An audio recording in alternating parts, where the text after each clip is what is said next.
राजकोट पुतळा दुर्घटनेच्या प्रकरणी चेतन पाटीलला जामीन मिळत नाहीये। चेतन पाटीलचा मुक्काम आता 19 सप्टेंबरपर्यंत तुरुंगामध्येच राहील।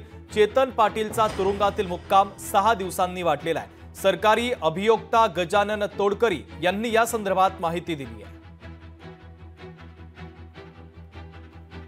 आज चेतन पाटील यांनी दाखल केलेल्या जामीन अर्जावर सुनावणी ठेवण्यात आलेली होती प्रमुख जिल्हा सत्र न्यायाधीश साहेब यांच्याकडे।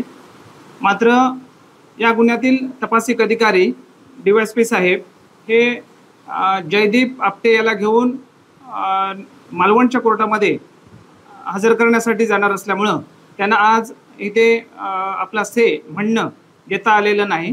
त्यामुळे आम्ही माननीय न्यायालयाकडे विनंती केलेली आहे की आम्हाला 19 तारखेपर्यंत म्हणणे देण्यास मुदत मिळावी। त्यामुळे सदरचं प्रकरण आता 19 तारखेला ठेवण्यात आलेलं आहे। 19 तारखेला आम्ही सकाळी 11 वाजेपर्यंत तपासिक अधिकारी म्हणणं दाखल करतील आणि पहिल्या सत्रामध्येच सुनावणी होऊ शकेल।